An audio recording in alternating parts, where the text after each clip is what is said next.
de tonnerre en République centrafricaine, Michel Djotodia, le président de la transition, a démissionné de ses fonctions au terme du sommet extraordinaire de la CEAC auquel a pris part Ali Bongo Ondimba, le chef de l'État. Et puis, certains disent Mbolo Samba, les enseignants et étudiants de l'IOB disent Welcome Day. Une cérémonie d'accueil de nouveaux étudiants rapportée par Cabrel Guillain, les mamies. Et enfin, deux invités au cours de cette édition d'information, Madame Zura Youssouf de la Banque mondiale et Emmanuel Zuemba de la prévention et du contrôle routier.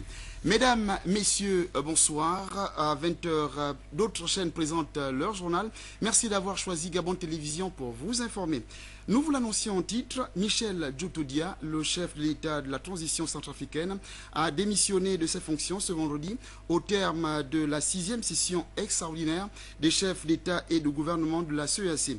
Ali Bongo Ondimba, le chef de l'État, a pris une part active à ces assises de la capitale tchadienne. C'est ce que nous rapporte Bienvenue Minko, Bartel Boas, Cédric Alika. Ali Bongo Ondimba de retour en Djamena. Dans la capitale tchadienne où il s'était déjà rendu la veille, le chef de l'État a rendez-vous avec l'histoire de la République centrafricaine. La 6e session extraordinaire des chefs d'État et de gouvernement qui se tient ici est une étape décisive dans la quête de la paix et la sécurité en RCA. Ici à la Cité des Hôtes, l'acte premier de cette nouvelle journée commence à huis clos. D'abord avec le président Denis Sassou Nguesso du Congo. Ensuite, avec Idriss Déby Itno du Tchad.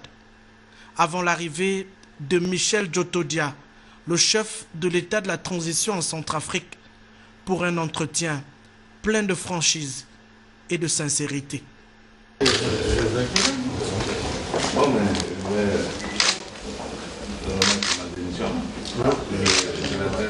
L'acte 2 de cette journée se tient au palais du 15 janvier. La clôture des travaux ici réunit les chefs d'État et de gouvernement de la CEAC, mais aussi la classe politique, la société civile et les représentants du Conseil national de transition en Centrafrique. L'instant est unique pour le secrétaire général de la CEAC et l'institution dont il a la charge, désormais résolue à résoudre une fois pour toutes l'équation centrafricaine. Cette décision hautement patriotique pour une sortie de pays de la paralysie ainsi que des contributions constructives enregistrées lors des consultations qu'elle a engagées avec les composantes de la société centrafricaine. La conférence invite le Conseil national de la transition ainsi que les autres composantes de la société centrafricaine à poursuivre leur délibération à Bangui sous les auspices de la médiation de la CEAC élargie à l'Union africaine et aux partenaires internationaux en vue de la résolution sans délai de la crise centrafricaine au niveau politique, dans le respect de la Charte nationale de la transition. Et voici donc la nation centrafricaine entrée dans une nouvelle ère pour son avenir. Face à l'épreuve et au destin, les forces vives de la RCA aujourd'hui se tiennent tout devant de leurs responsabilités, dans l'intérêt supérieur de la nation. La démission de Michel Djotodia et de son Premier ministre Nicolas Tiangaï marque une étape décisive au processus de paix en RCA. C'est d'ailleurs pourquoi le Gabon a marqué son soutien à cette République sœur d'Afrique centrale. Retrouvons nos confrères de la presse présidentielle. Nouvelle année et nouvelle étape pour le processus de paix en Centrafrique. Le pays, entré dans une spirale d'instabilité depuis plusieurs années, aspire certainement aujourd'hui, plus qu'auparavant, à sortir de l'ornière. L'acte de Michel Djotodia ce vendredi est une première. Il se situe dans la dynamique du futur, pour la restauration de l'autorité de l'État et la consolidation de la paix. Acteur majeur du processus de paix et de stabilité dans ce pays, le Gabon réaffirme ici son engagement et sa solidarité au peuple centrafricain. Tout d'abord, je voudrais remercier à nouveau le président Idriss Déby, le gouvernement et le peuple tchadien pour l'hospitalité. Je ne dirai pas plus que ce qui a été indiqué par le président Déby lui-même dans son mot de clôture, qui résume bien toute notre pensée. Je peux seulement se réjouir que finalement les uns et les autres soient arrivés à comprendre que l'intérêt supérieur de la République centrafricaine comptait avant les hommes. Et c'est ce qu'il faut garder à l'esprit.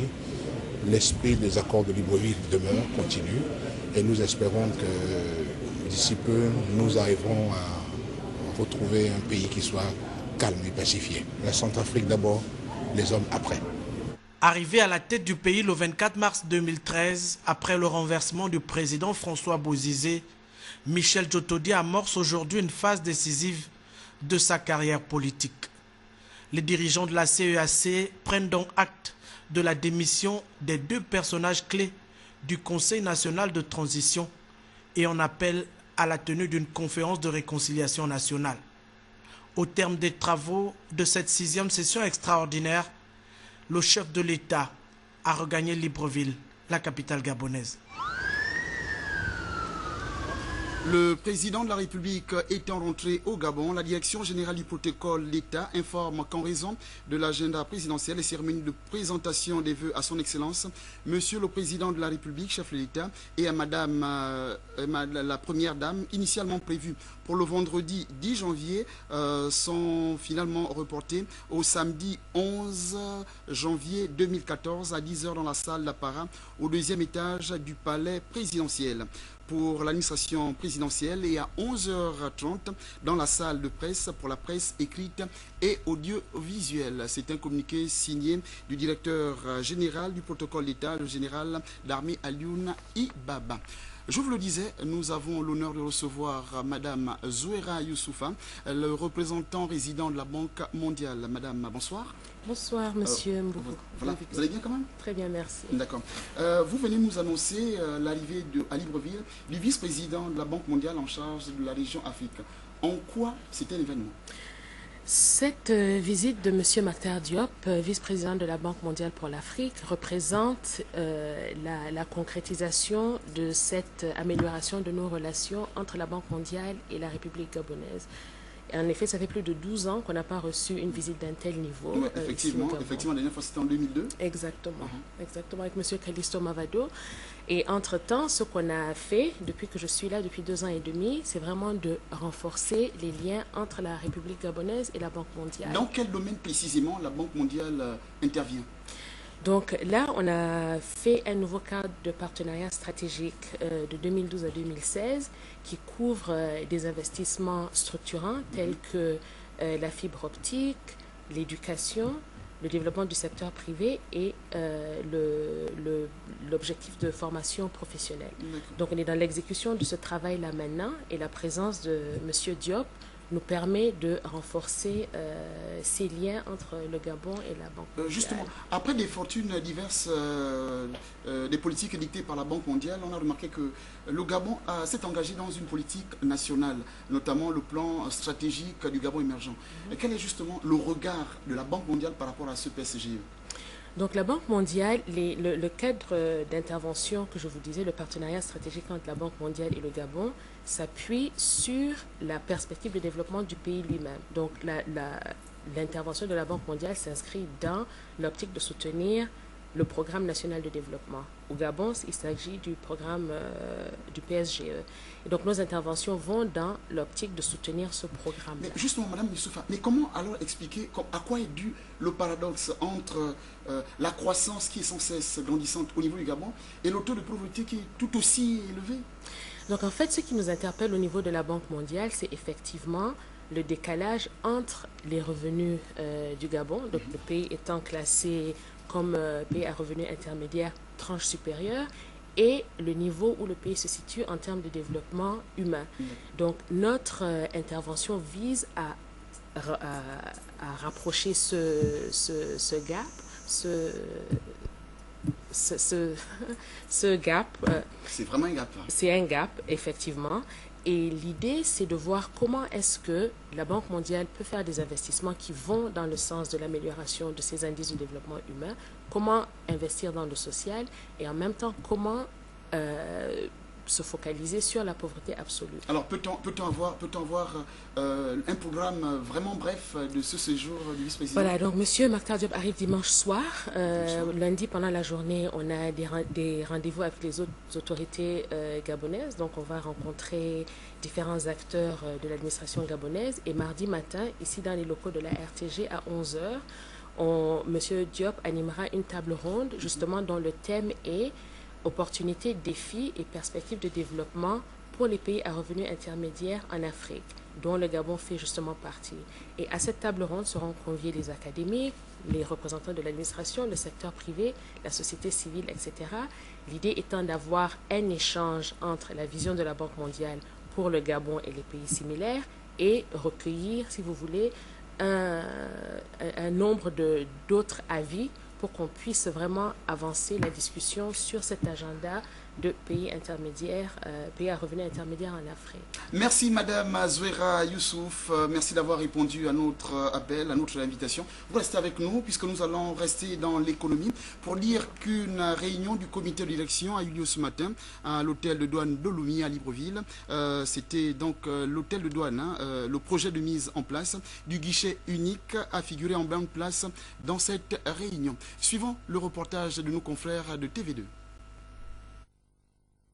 Le bilan d'activité 2013, les objectifs de recettes 2014, sans oublier la réforme de l'administration des douanes et bien entendu la budgétisation par objectif de programme POP, autant de points inscrits à l'ordre du jour de cette réunion du comité de direction élargie aux chefs de service, aux chefs de bureaux centraux et aux chargés d'études du cabinet du directeur général. Une occasion, a dit le directeur général en tout début, de jeter un regard rétrospectif sur les actions menées déjà et fixer le cap pour 2014 avant que le directeur de l'administration générale ne s'étale plus spécifiquement sur son domaine. En dehors de mes missions en tant que directeur de l'administration générale, j'assure la présidence du comité de pilotage de la réforme de notre administration. Donc, monsieur le directeur général a fait donc part à l'assistance de la mise en œuvre des enjeux et des priorités de notre réforme. Et aujourd'hui, ça cadrait parfaitement avec le travail que nous effectuons avec mon équipe depuis toute l'année dernière.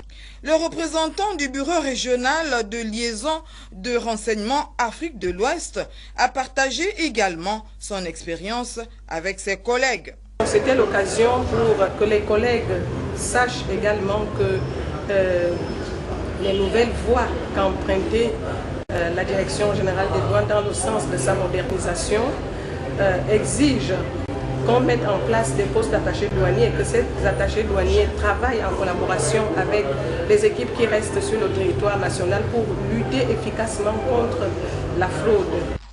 Tout comme le directeur régional de Libreville, avec 80% de recettes totales, s'est réjoui de ce type de rencontre.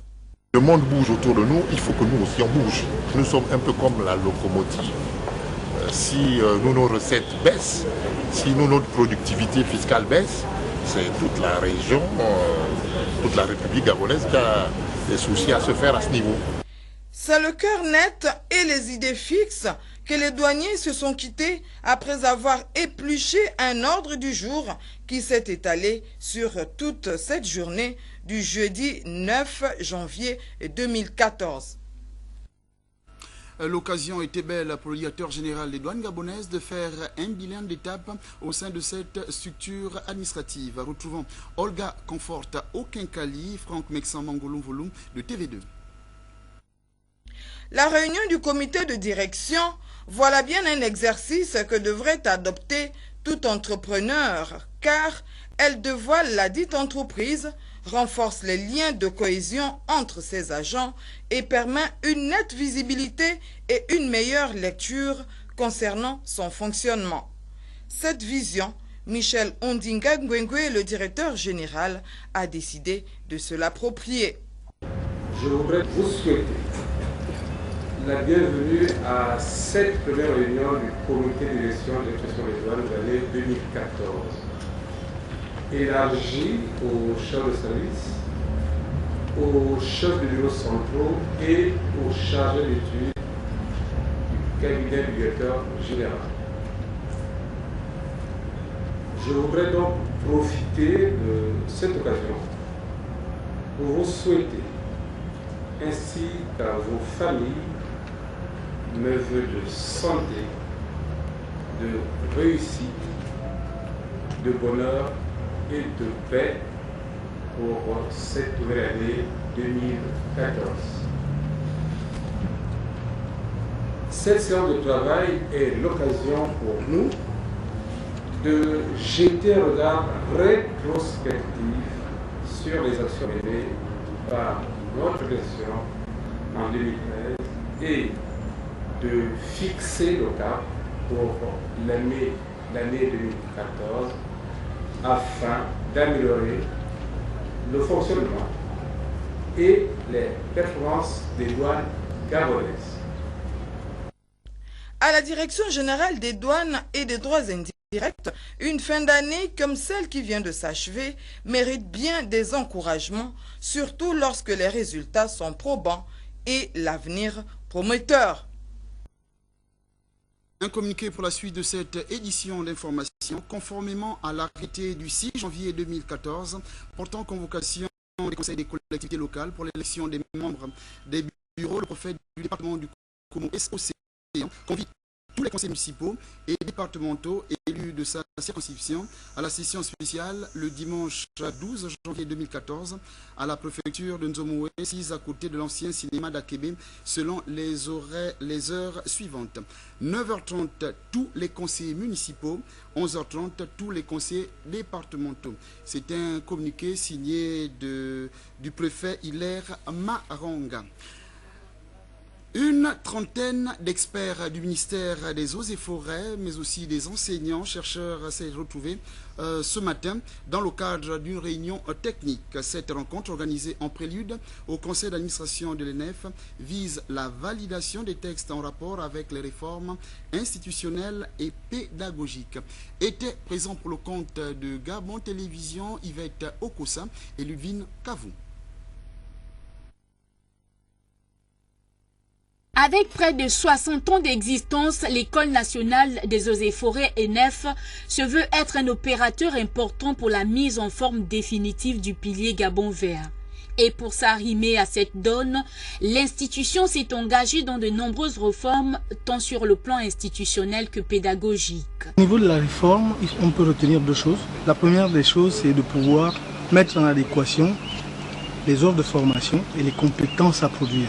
Le pays a besoin de compétences d'agents de personnel opérationnel. Pouvoir avoir deux dispositifs de formation. Une formation dite professionnelle, donc on va former des techniciens. Ensuite, une autre formation arrimée qui a dossé, elle, sur le système LMD, donc formation universitaire, post-universitaire. Hier encore, spéculation.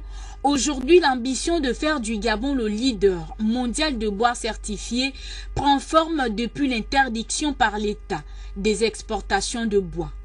Et l'ENEF en est le bras séculier. Nous savons très bien que l'un des piliers de la vision de développement de notre pays, actuellement prôné au premier chef par les plus hautes autorités de l'État, est le pilier vert, c'est-à-dire le Gabon vert. Or, le Gabon vert est désormais exploité et transformé, mais en tenant compte du contexte, ou plutôt de la nécessité de gérer durablement. Le dit atelier d'information devrait à terme permettre la validation des textes en rapport avec les réformes de l'ENEF.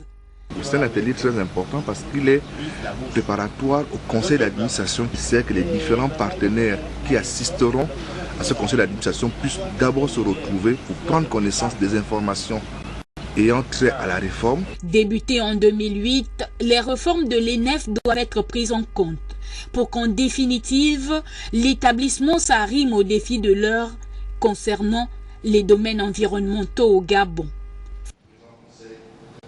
Ouvrons la page de l'enseignement supérieur pour parler de ces nouveaux étudiants admis à l'université Omar Bongo de Libreville qui ont été accueillis officiellement. L'objectif de cette initiative, appelée Welcome Day, est de montrer le fonctionnement de ce temple du savoir. Parmi les étudiants, nos reporters Cabrel Guilin Lemami et Serge Zengi Mabila. Accompagner les nouveaux bacheliers en provenance du secondaire, c'est là tout l'intérêt de cette journée dénommée Welcome Day. Une journée tout à fait riche qui a permis aux nouveaux bacheliers de mieux connaître le fonctionnement, les contraintes du nouveau système d'enseignement de l'Université Omar Bongo à travers des exposés et des conférences à l'instar de la présentation du Centre national des œuvres universitaires. Sous la tutelle du ministère de l'enseignement supérieur. À sa tête, il y a le directeur général. Au sein de chez nous avons 3 délégations. La délégation de l'IOB, notamment le coût l'IOB, le centre des œuvres universitaires de l'IOB, la délégation de l'USTM et la délégation de l'US. Un acte positif qui démontre ici une prise de conscience des étudiants résolument inscrits dans la nouvelle gouvernance universitaire. Pour cette rencontre, nous présentons le fonctionnement de l'université aux nouveaux étudiants, notamment le fonctionnement académique, social, et on leur présente comment se loger, parce qu'il faut avouer que dans le passé, il y a des étudiants qui passaient plus de 3 mois à l'université Omar Bongo, mais qui ne savaient exactement pas comment est-ce que l'université fonctionne. Ils ne savaient pas comment faire pour se loger, pour avoir un logement décent à l'université. Et donc là, vous voyez tout à l'heure, nous avons fait venir le personnel du CENU pour expliquer aux nouveaux étudiants la démarche à suivre pour pouvoir se loger à l'université.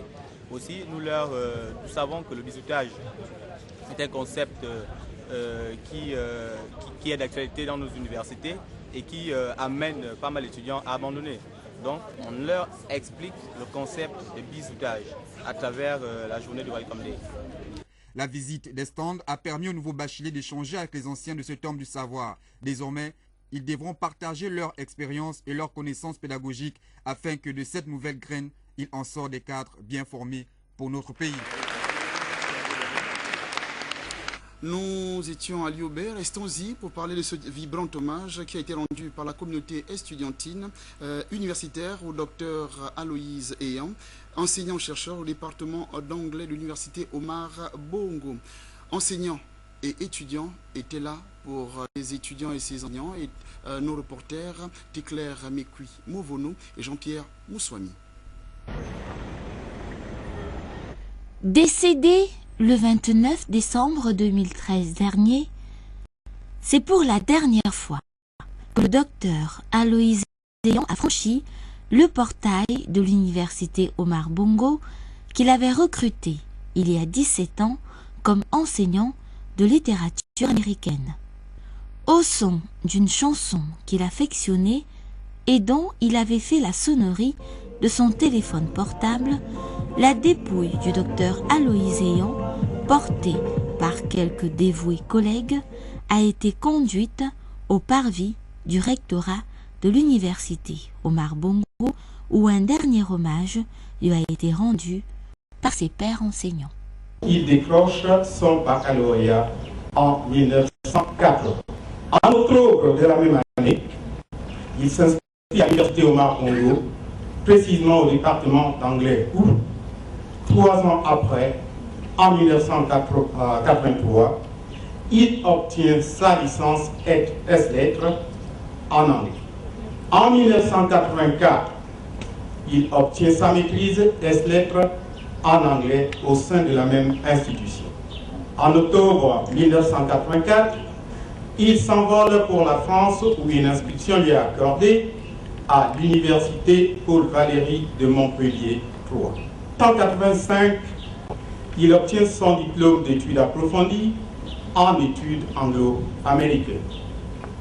De 1987 à 1988, Aloïse Eyan va faire un bain linguistique aux États-Unis. Dès son retour en France, en 1990, le grade de docteur S-lettres est conféré à l'impétrant dans le domaine d'études anglo-américaines. En fin d'année 1995, il rentre au Gabon où il est recruté par l'université Omar Bongo au département d'anglais. D'entre nous ici présents oseraient douter qu'Aloïse Eyan n'a pas incarné la discrétion, la simplicité, la générosité, le professionnalisme et l'élégance. Plusieurs des enseignants-chercheurs exerçant actuellement au sein du département d'anglais, dont votre humble serviteur, sont le produit de ces œuvres académiques et pédagogiques. Par ma voix, l'ensemble des commissaires reconnaissent et saluent la détermination, la perspicacité, l'assiduité avec lesquelles le maître Aloïs Eyan a participé et œuvré. Les étudiants du département d'anglais de l'université Omar Bongo, ces étudiants, qu'il avait surnommés ces Apaches, sont venus lui rendre un dernier et vibrant hommage, étreints par une émotion indicible et ne pouvant contenir leurs larmes.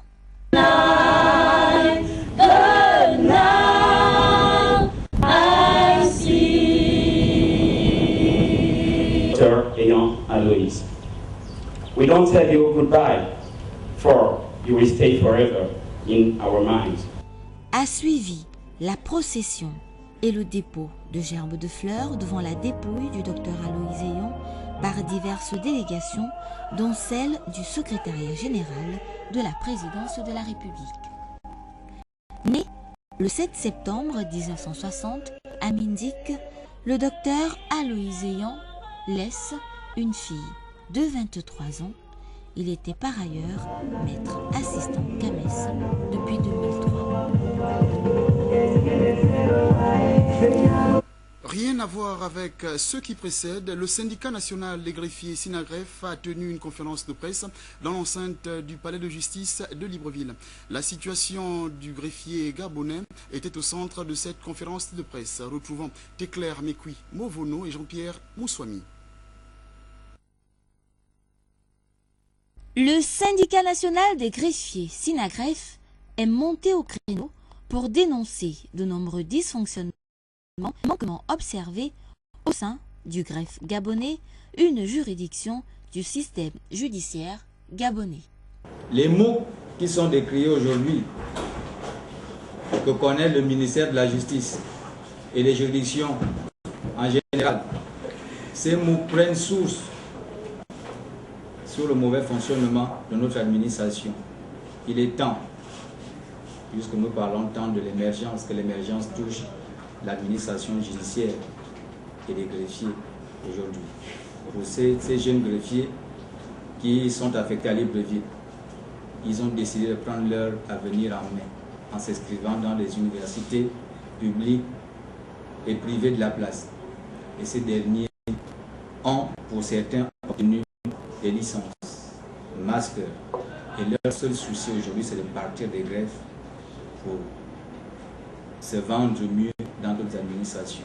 Encore recrutés, niveau brevet d'études du premier cycle BEPC et baccalauréat, les greffiers formés principalement à l'École nationale de la magistrature, ENAM, passent l'ensemble de leur carrière à leur catégorie de recrutement, a précisé le président du Sinagref. À cela s'ajoutent des conditions de travail qui laissent à désirer. Il n'y a qu'à faire le tour des greffes ici, vous allez voir, ne serait-ce que les dossiers clôturés et en cours d'instruction qui sont éparpillés à même le sol. Nous n'avons pas de salle de CD ici. C'est, je pense, hier que nous nous sommes débrouillés à enlever tout ce que nous avions ici comme scellé pour essayer un peu de nous faire la place. Il n'y a, ne serait-ce que dans des greffes, aucune amélioration de conditions de travail. Le Sinagref, qui affirme avoir déposé courant novembre 2013 un cahier de charges sur la table du ministre de la Justice, déplore l'attitude de la tutelle, laquelle, à ce jour, n'aurait instauré aucun dialogue avec le comité directeur du Sinagref. Je vous le disais également en titre, pour la suite de cette édition d'information, nous recevons Emmanuel Zuyimba, le directeur de la prévention et du contrôle routier à la Direction générale de la sécurité routière. Il est venu pour nous communiquer, pour un communiqué en rapport avec le lancement de la tropicale qui débute lundi 13 janvier 2014. Monsieur Zuyimba, bonsoir. Oh, bonsoir. Nous vous écoutons.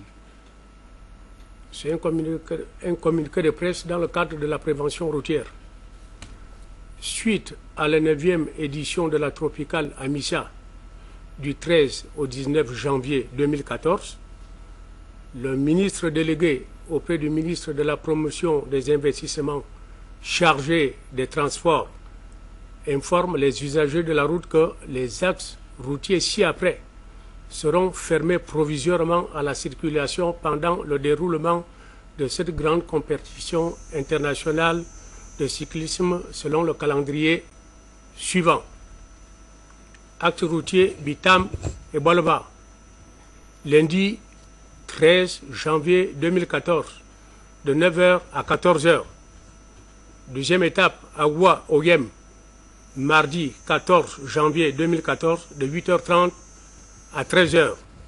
Troisième étape, Njolé, Lambarnet, mercredi 15 janvier 2015, de 11h à 16h. Quatrième étape, Lambarnet, Muela, jeudi 16 janvier, de 8h30 à 15h. Cinquième étape, Lambarnet, Kango, vendredi 17 janvier 2014, de 7h30 à 13h.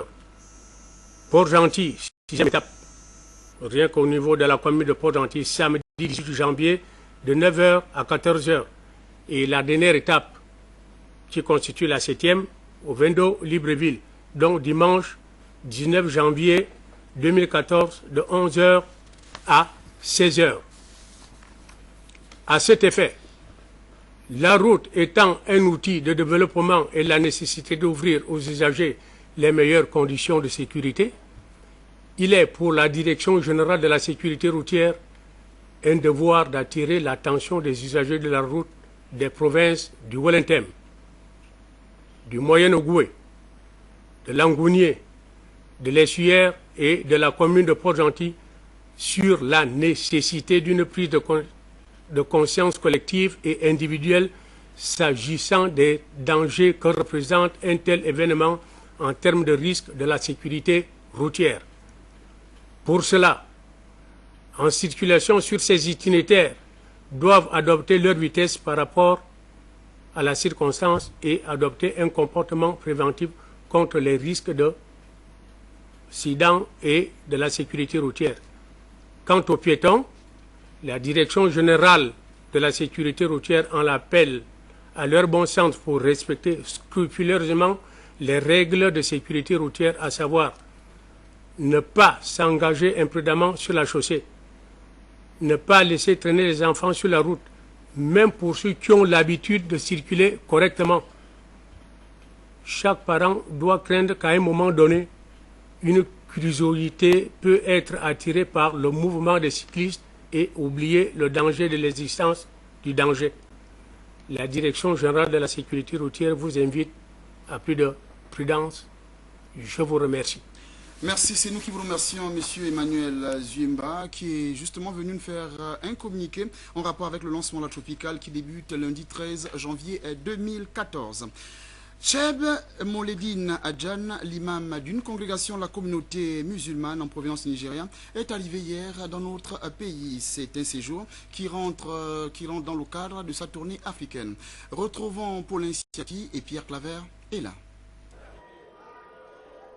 Venus nombreux à l'aéroport international Léomba, la communauté musulmane du Gabon accueille ici l'imam Ched Moledine Adjani.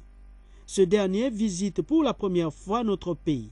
Donc nous sommes en face de notre éminent cher, c'est le grand érudit et de renommée internationale.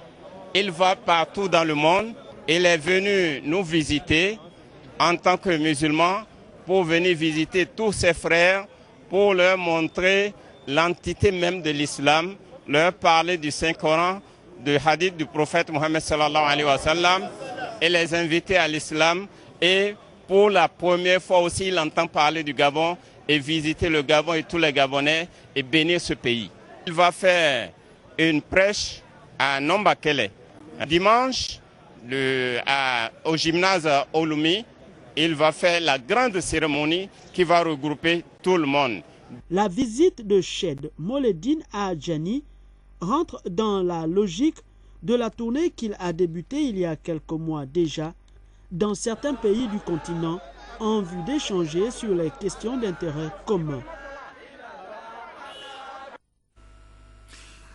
Ouvrons la page sportive de ce journal par ce communiqué. Le président de la Fédération gabonaise de taekwondo informe l'ensemble des pratiquants ayant un grade minimum de ceinture noire première dan que la cérémonie d'ouverture du stage international animé par des experts coréens aura lieu demain samedi 11 janvier 2014 à 8 h au gymnase du Prytanée militaire. Tous les participants devront être habillés en dobok blanc avec une ceinture noire. Par ailleurs, le déroulement du stage débutera le lundi 13 janvier et s'achèvera le 19 février 2014, suivant un programme qui sera communiqué à la cérémonie d'ouverture.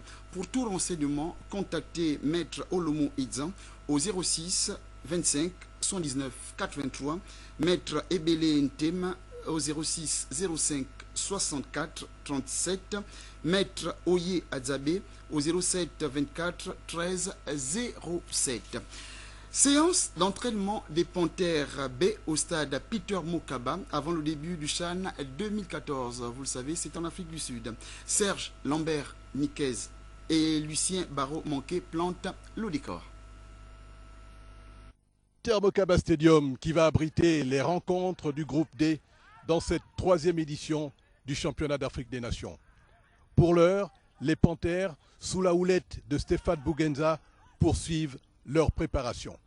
Des Panthères qui ont enregistré les arrivées de Romuald Ntitigi, Samson Bingui et Edmond Mouele, tous absents lors du match amical face au Zimbabwe.